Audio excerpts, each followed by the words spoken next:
Sometimes the most profound moments in life happen when we think no one is watching. Sometimes the people we dismiss, ignore, or walk away from hold the keys to our greatest transformations. This is the story of Maya Chen, a woman who spent 32 years believing she was forgettable, invisible, and destined to watch life happen to other people.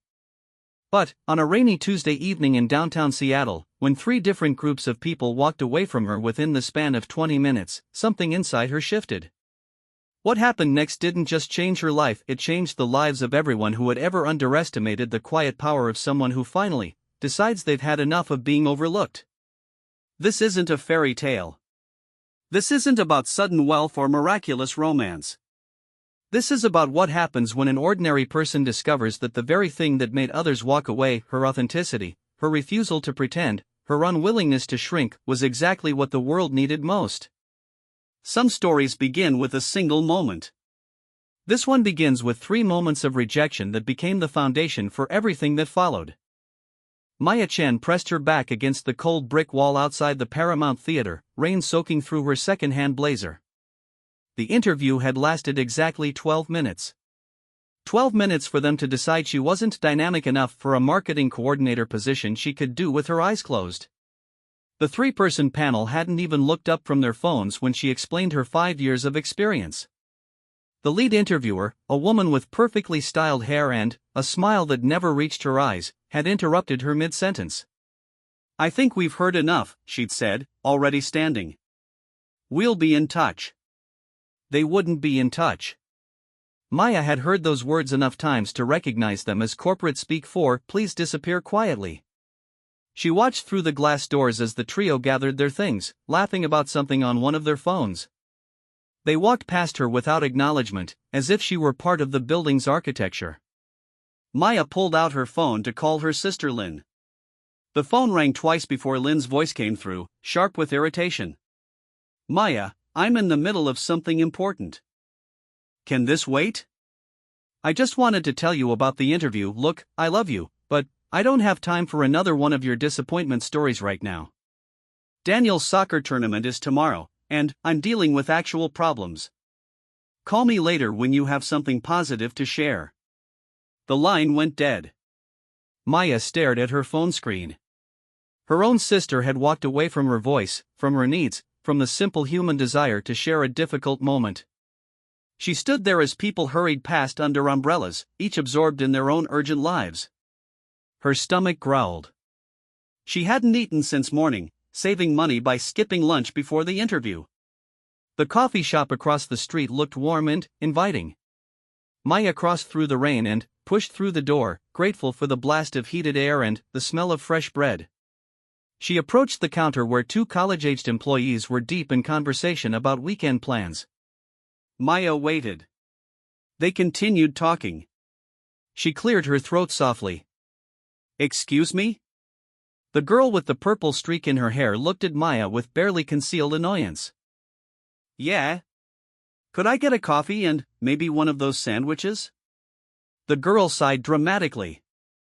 "Which sandwich?" Maya studied the case, calculating in her head. After rent and utilities, she had $43 until Friday. "The turkey one is fine." "We're out of turkey." "Oh. What do you have?" Another sigh. "Ham, veggie, or the fancy one?" Maya felt heat rise in her cheeks. The fancy one was $12.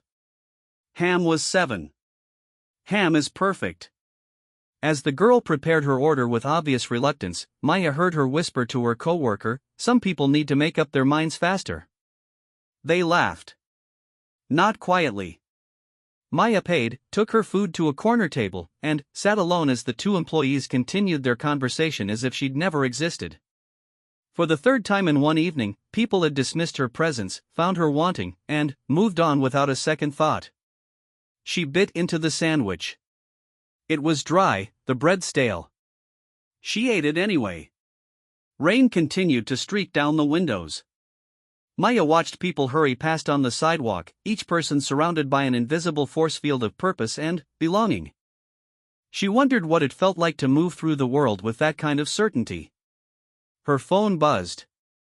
A text from her mother, Lynn told me about another failed interview. Maybe it's time to consider less ambitious goals. Mrs. Patterson's daughter found a nice reception job.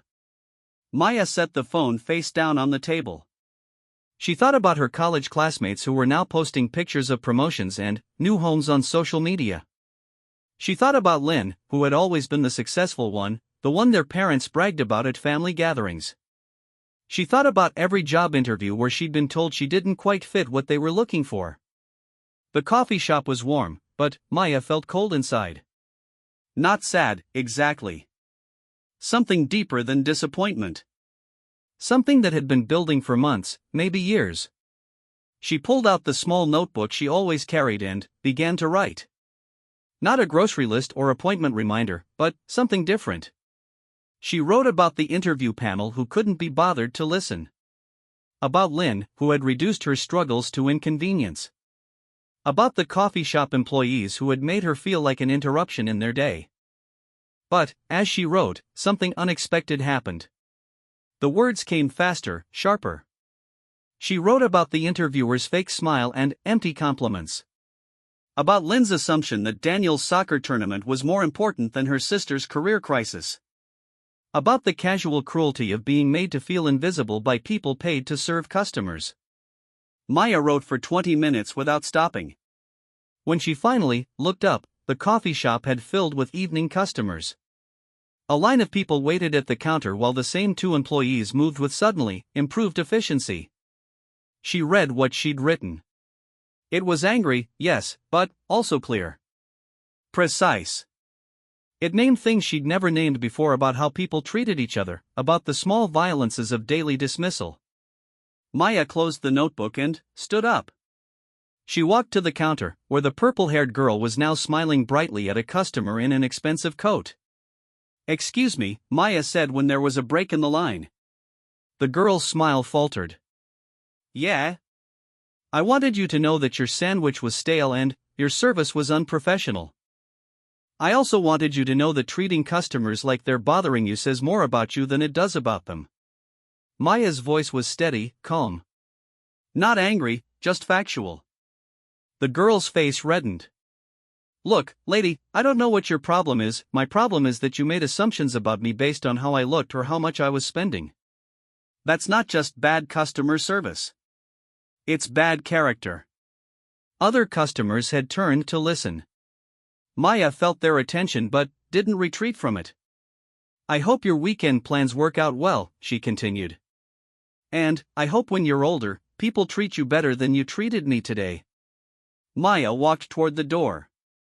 Behind her, she heard the manager approaching the counter, asking what had happened. She heard the girl stammering an explanation. Outside, the rain had stopped. The air smelled clean and sharp. Maya stood on the sidewalk and realized something had shifted inside her chest. Not happiness, exactly, but something like power. The power that came from speaking truth without apology. She thought about the interview panel, already forgotten in their casual dismissal of her qualifications.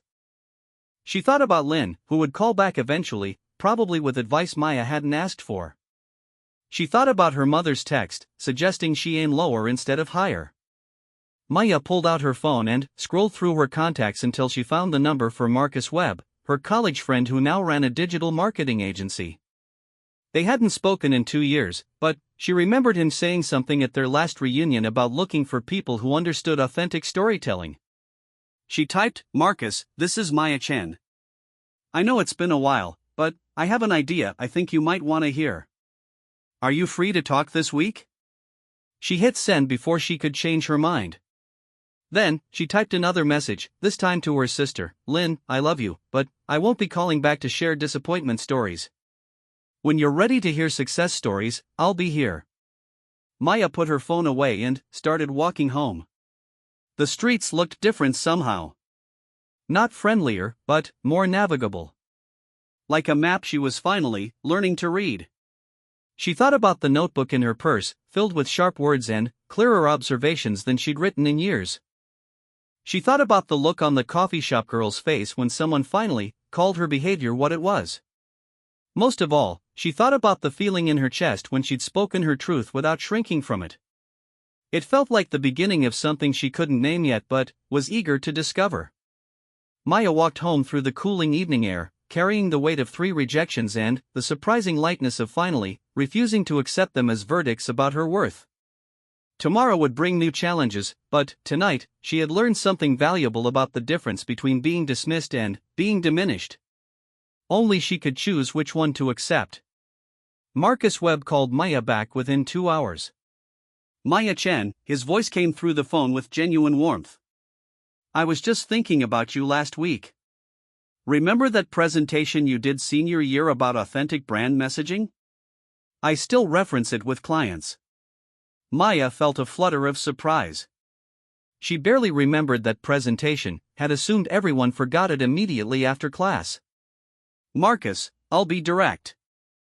I'm looking for work, but more than that, I'm looking for a place where authenticity actually matters. Not just as a buzzword, but as a practice. Tell me more. Maya walked to her kitchen window, looking out at the apartment building across the street. I think most marketing fails because companies are afraid to tell the truth about themselves. They're afraid their real story isn't interesting enough, so they create fake stories that are boring and forgettable. Keep going. What if we helped companies find their actual story? The one that includes mistakes and failures and real people making imperfect decisions? What if we made authenticity profitable? Marcus was quiet for a moment. Can you come in tomorrow? I want you to meet my partner Sarah. We've been struggling with exactly this problem with 3 of our biggest clients. After hanging up, Maya felt an unfamiliar sensation. It took her a moment to identify it, anticipation instead of dread about a professional meeting. She spent the evening researching Marcus's company, Webb and Associates. Their client list was impressive, but their case studies read like every other agency's work. Professional, polished, and completely forgettable. She saw the opportunity immediately. The next morning, Maya chose her clothes carefully. Not the desperate to impress outfit she'd worn to yesterday's disaster, but something that felt like herself. Dark jeans, a white button-down, and a blazer she'd found at a thrift store that fit her perfectly. Webb and Associates occupied the 3rd floor of a converted warehouse in Capitol Hill. The space was all exposed brick and industrial fixtures, trying hard to look creative. Maya arrived 10 minutes early and used the time to observe. The receptionist, a young man with carefully disheveled hair, was dealing with what sounded like a client crisis over the phone.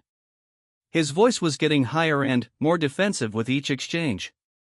No, Mr. Hartwell, we can absolutely pivot the entire campaign strategy. Again. By tomorrow. That won't be a problem at all. Maya watched him hang up and put his head in his hands. Rough morning, she asked. He looked up, startled. Sorry, are you here for the 10:30? Maya Chen, yes. I'm David. He managed a tired smile. And, yeah, rough doesn't cover it. 3 clients, 3 different complete overhauls requested this week. I'm starting to think we're doing something fundamentally wrong. Before Maya could respond, Marcus appeared from a corner office, followed by a woman with short gray hair and paint-stained fingers. Maya. Marcus hugged her briefly. This is Sarah Kim, my partner and the actual creative genius around here. Sarah studied Maya with intelligent eyes.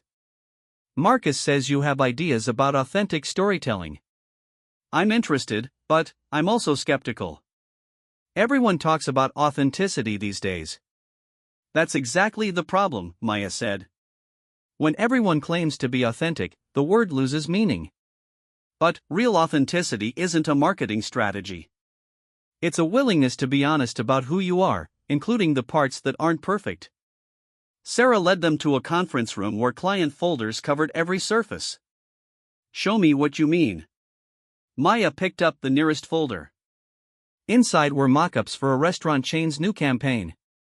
The tagline read, "Fresh ingredients, family recipes, hometown values." This could be any restaurant anywhere, Maya said. What's their actual story? Marcus opened the file. Ferretti's Italian Kitchen. Started by an immigrant family in 1952, now run by the third generation. They're struggling with competition from chain restaurants. What are they ashamed of? What do you mean? Every business has something they're embarrassed about or trying to hide. What's Ferretti's shame? Sarah leaned forward. The third-generation owner, Tony, is actually terrible at traditional Italian cooking. His grandmother despairs over him. He's much better at fusion dishes that incorporate Asian techniques he learned from his Korean wife. There's your story, Maya said immediately. Don't hide from the fact that tradition is evolving. Celebrate it. Ferretti's, where Nana's recipes meet soul food. Show the grandmother teaching Tony her techniques while his wife teaches him hers. Show the failure, the learning, the beautiful mess of cultures blending. The room went quiet. That's either brilliant or career suicide, David said from the doorway, where he'd been listening. It's honest, Maya replied. And, honest is memorable. Over the next 2 hours, Maya worked through 3 more client challenges using the same approach. Instead of hiding each company's perceived weaknesses, she showed how to transform them into authentic strengths. A law firm worried about being too small became personal enough to know your name, experienced enough to win your case. A tech startup embarrassed about their humble garage origins became still small enough to answer our own phones. By lunch, Sarah was pacing excitedly. This is what we've been missing. We've been so afraid of our clients' flaws that we've made them invisible. Marcus nodded. Maya, I want to offer you a position. Senior strategist, with equity participation. But, I need to know you're serious about this approach, because it's going to mean turning down clients who want us to lie for them. I'm not interested in lying for anyone, Maya said. I spent too many years letting people convince me I wasn't enough exactly as I was. I won't help companies do the same thing to their customers. That afternoon, Maya called her sister Lynn. Maya? Is everything okay? I got a job offer. Senior strategist at a marketing agency, with equity. Silence. Then, that's amazing. How did this happen so fast? Yesterday you were disappointed about some other interview. Yesterday I decided to stop pretending to be someone I'm not in order to make other people comfortable. I don't understand. Maya looked out the window of her new office, watching people move through the afternoon streets. Remember when we were kids and Mom would tell us to be polite and not make waves? Remember how that meant never disagreeing with adults, even when they were wrong? Maya, where is this going? I'm done being polite when politeness means accepting less than I deserve. I'm done making myself smaller so other people feel bigger. Lynn's voice sharpened. Are you saying I do that? I'm saying yesterday when I called you, I needed support, and you made your son's soccer tournament more important than your sister's crisis. That wasn't about being busy. That was about deciding I wasn't worth interrupting your schedule. Maya, that's not fair, it's completely fair. And, I'm not angry about it, but I'm not going to pretend it didn't happen either. Maya heard Lynn take a deep breath. You sound different. I am different. I finally figured out that the problem wasn't that I wasn't good enough for other people. The problem was that I kept trying to be good enough for people who had already decided I wasn't worth their full attention.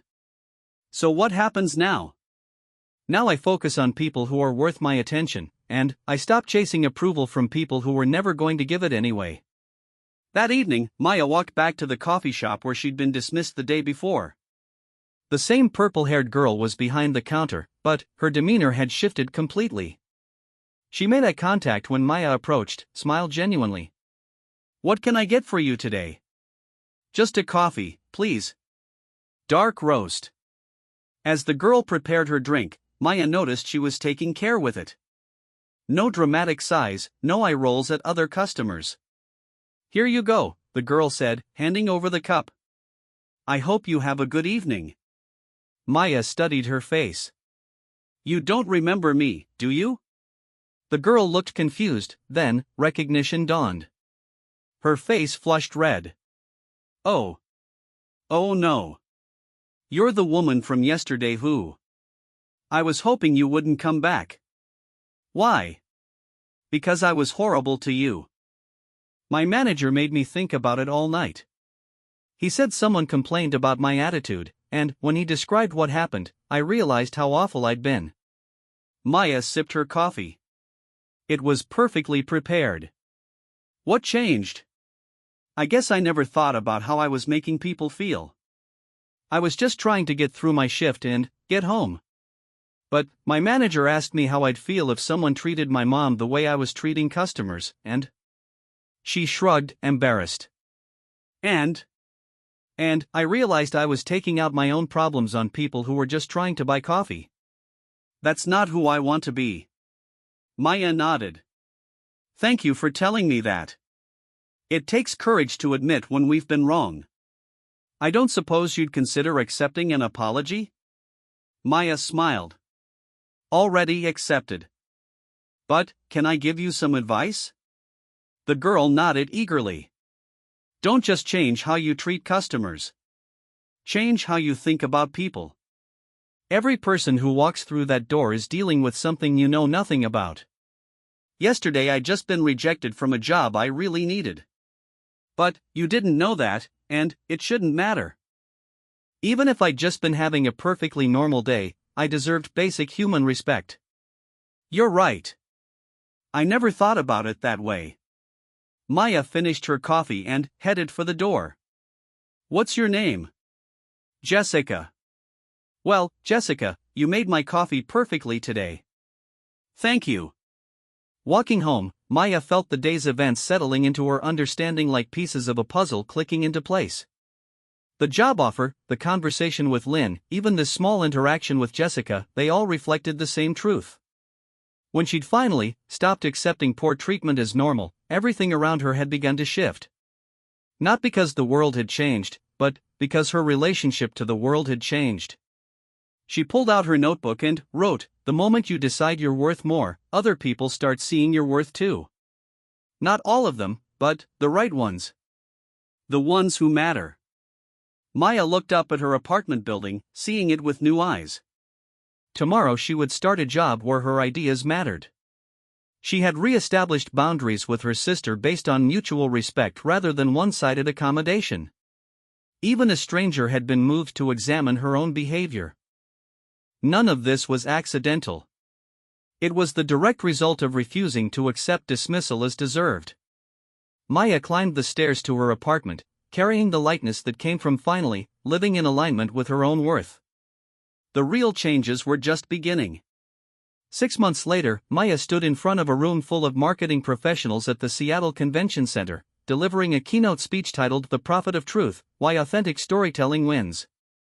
The transformation hadn't happened overnight. It had been built through daily choices to value her own expertise, to speak honestly even when it was uncomfortable, and to work only with people who respected her contributions. Webb and Associates had grown by 40% since Maya joined the team. Not because they'd become better at lying for their clients, but because they'd become experts at helping companies tell the truth about themselves in compelling ways. The Ferretti's campaign had become a case study in successful authentic marketing. Tony Ferretti's fusion menu had attracted food bloggers from across the Pacific Northwest. The restaurant had opened 2 new locations, each celebrating the beautiful complexity of blended traditions. But the real measure of Maya's transformation wasn't professional success. It was the quality of her relationships and the peace she felt moving through the world as herself. The biggest lie in marketing, Maya told her audience, is that people want perfection. People want connection. And connection requires truth, including the messy, imperfect, beautifully human truth of who we really are. She clicked to her next slide, showing before and after campaign materials for a dozen clients. Every one of these companies came to us ashamed of something about their story. A family business embarrassed about their humble origins. A tech company worried their product was too simple. A non-profit concerned their mission was too local to matter. Maya advanced to the next slide, showing revenue increases and engagement metrics. In every case, the thing they wanted to hide was exactly what made them memorable and trustworthy. We didn't change their stories. We helped them tell their stories with pride instead of apology. During the question and answer session, a woman in the third row raised her hand. This all sounds idealistic, but what about clients who insist on messaging that you know is dishonest? How do you handle that ethically while still running a business? Maya smiled. This was a question she'd answered many times, both for others and herself. We fire them. A murmur went through the audience. I know that sounds extreme, but here's what I've learned. When you accept work that compromises your integrity, you don't just hurt yourself.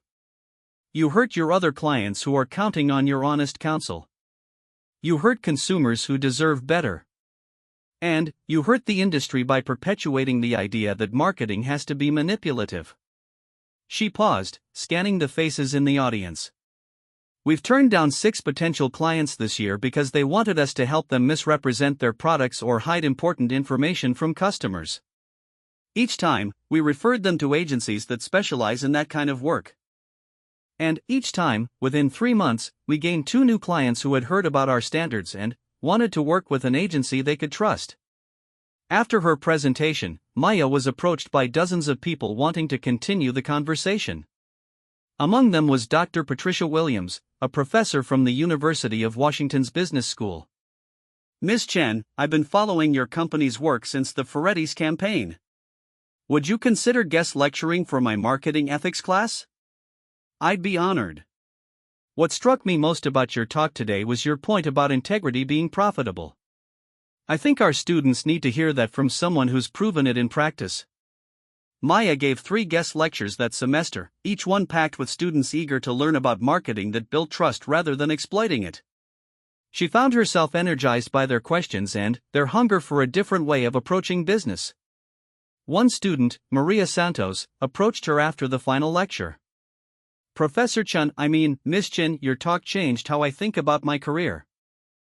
I was planning to work for one of the big agencies after graduation, but now I want to focus on companies that are trying to make a positive impact. What's stopping you? I'm not sure there are enough jobs like that. My parents think I'm being naive to turn down high-paying positions based on principles. Maya recognized the doubt in Maria's voice, the fear of not being practical enough, successful enough, valuable enough. Maria, can I tell you something? A year ago, I was unemployed and convinced that I needed to compromise my values to get hired. I thought the problem was that I was too idealistic for the real world. What changed? I realized that compromising my values didn't make me more employable. It made me forgettable. When I finally started representing my authentic self, when I started solving problems in ways that felt true to who I am, that's when opportunities began appearing. Maya handed Maria her business card. Email me your resume. We're looking for a junior strategist, and I think you might be exactly what we need. 3 weeks later, Maria joined Webb & Associates as their newest team member. Her first project was working with a sustainable clothing company that had been struggling to differentiate itself from greenwashing competitors. Maya watched Maria present her strategy to the client, arguing that their authentic commitment to environmental responsibility was worth highlighting even when it meant acknowledging the higher costs and production challenges. The client was skeptical at first, worried that honesty about difficulties would hurt sales. But Maria's research showed that consumers were hungry for transparency about sustainability efforts, including the real challenges involved. People are tired of companies claiming to be green without explaining what that actually means, Maria told the room. Let's show them your actual process, your actual struggles, and your actual results. Let's give them enough information to make an intelligent choice. The campaign launched 2 months later with the tagline "Sustainable fashion is hard. We'll show you why it's worth it." Sales increased by 30% in the first quarter, driven largely by customers who appreciated the company's transparency about their production process. During this same period, Maya's relationship with her sister Lynn had evolved into something deeper and more honest. Lynn had initially resisted Maya's new boundaries, interpreting them as rejection. But, gradually, she began to see them as an invitation to relate differently. "I've been thinking about what you said," Lynn told Maya during one of their weekly phone calls. "About making Daniel's soccer tournament more important than your crisis." "Lynn, you don't need to know, let me finish. I realized I do that a lot. I rank people's problems based on how they affect me, and that's not fair. Your career struggles were affecting your whole life, and I dismissed them because they weren't convenient for me to deal with. Maya felt a familiar tightness in her chest, but it was different now. Not the old desperate need for approval, but a genuine appreciation for her sister's growth. Thank you for saying that. It means a lot. I want to do better. When you have something important to share, I want to listen. Really listen. I want that too. And, Lynn? I want to hear about Daniel's tournaments and school plays and everything else that matters to you. I just also want to know that my life matters to you too. It does. It always has. I just didn't know how to show that without trying to fix everything for you. Maya smiled. You don't need to fix anything. You just need to witness it and believe that I can handle it. Their relationship deepened from that point forward. Not because they agreed on everything, but because they had found a way to disagree with love and respect intact. The most unexpected change in Maya's life came through her work with small businesses. Word of mouth had brought Webb and Associates several clients who were struggling not just with marketing, but with fundamental questions about their purpose and identity. Maya found herself doing as much business coaching as marketing strategy, helping entrepreneurs discover their authentic value propositions by examining their actual motivations and unique perspectives. She realized she had accidentally discovered her true calling. Not just marketing, but helping people and organizations find the courage to be authentically themselves in their professional lives. A year after that rainy evening when 3 different groups had walked away from her, Maya opened her own consulting practice focused specifically on authenticity coaching for individuals and businesses. Her first client was Jessica, the coffee shop employee who had treated her so poorly that evening. Jessica had been promoted to manager of her store, but was struggling with imposter syndrome and defaulting to aggressive management tactics that mirrored her old customer service approach. I keep trying to be the boss I think I'm supposed to be, Jessica explained during their first session. But it doesn't feel right, and my employees are starting to resent me. What kind of boss do you actually want to be? I want to be someone who helps people do their best work. Someone who remembers what it felt like to be struggling and makes sure other people don't feel invisible or unimportant. So why aren't you being that person? Jessica was quiet for a long moment. I guess I thought being nice meant being weak. Like if I was too understanding, people would walk all over me. What if being understanding is actually a form of strength? What if creating an environment where people feel valued is what leadership actually looks like? Over 3 months of coaching, Jessica transformed her management style to reflect her values instead of her fears. Employee satisfaction scores at her location increased dramatically, and customer complaints dropped to nearly zero. Most importantly, Jessica reported feeling aligned with herself at work for the first time in her career. I used to go home exhausted from pretending to be someone I wasn't, she told Maya during their final session. Now I go home tired from working hard, but it's good tired. It's honest tired. Maya's coaching practice grew through referrals from satisfied clients who had experienced the relief and effectiveness of authentic leadership. She specialized in working with people who had been told they were too soft or too idealistic for business success. Her approach was simple: instead of changing people to fit corporate culture, she helped them find or create professional environments where their authentic selves were assets rather than liabilities. 2 years after starting her practice, Maya was featured on the cover of Northwest Business Magazine with the headline, "The Authenticity Revolution: How One Woman is Changing the Way Companies Tell Their Stories." The article detailed her journey from unemployment to successful entrepreneur, but Maya was proudest of the sidebar that featured testimonials from clients whose lives had been changed by learning to value their own authentic perspectives. The evening the magazine hit stands, Maya walked to the same coffee shop where Jessica had once dismissed her so callously. Jessica greeted her with a warm smile and had her order ready before she reached the counter. "Dark roast, no cream, no sugar," Jessica said, handing over the cup. "On the house. And congratulations on the magazine cover. I have it framed in my office." Maya looked around the coffee shop, noting the relaxed atmosphere and genuine interactions between staff and customers. The transformation was subtle but complete. Jessica, can I ask you something? Of course. Do you ever think about that evening 2 years ago when I called you out for poor service? Jessica smiled ruefully. All the time. It was the moment everything started changing for me. How so? You made me realize I was choosing to be someone I didn't respect. Every day, I was choosing to treat people badly, and I was justifying it by telling myself it was their fault for being annoying or demanding or whatever. Jessica leaned against the counter, her expression thoughtful. But, when you called me out, you did it without being cruel.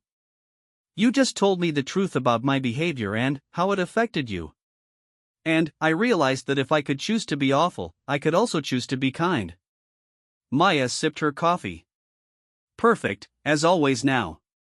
The funny thing is, Jessica continued, treating people well turns out to be easier than treating them badly. It takes more energy to be rude than to be genuine. I just never realized I had a choice. Maya walked home that evening thinking about choices and consequences, about the ripple effects of refusing to accept poor treatment and demanding better from herself and others. Her phone buzzed with a text from Marcus, "Just saw the magazine. So proud of everything you've built. Drinks tomorrow to celebrate?" Another text from Lynn, "Mom called. She's bragging to all her friends about her daughter, the successful entrepreneur. She bought 10 copies of the magazine." A third text from Maria, "Boss, the sustainable clothing client wants to hire us for 3 more campaigns. Authenticity is definitely profitable." Maya stood on her front steps, looking up at the Seattle sky. Stars were visible tonight, despite the city lights. Rare and beautiful. She thought about the woman she'd been 2 years ago, pressed against a brick wall in the rain, believing she was forgettable and destined to watch life happen to other people. That woman had been wrong about so many things. She hadn't been forgettable. She'd been authentic in a world full of performance, and that had made her invisible to people who valued performance over substance. But, when she'd finally stopped performing and started showing up as herself, the right people had noticed immediately. Maya unlocked her door and stepped into her apartment, now filled with furniture she'd chosen, art she loved, and the comfortable certainty that came from living in alignment with her values. She pulled out the same notebook she'd carried that rainy evening and wrote, "The people who walk away when you show them who you really are doing you a favor. They're making room for the people who will value exactly what makes you different." Outside, Seattle continued its evening rhythm. Inside, Maya Chen sat in her authentic life, grateful for every person who had ever underestimated her, because their dismissal had taught her to stop underestimating herself. The transformation was complete, but the story would continue. Tomorrow would bring new challenges, new clients, new opportunities to choose authenticity over approval. Maya was ready for all of it.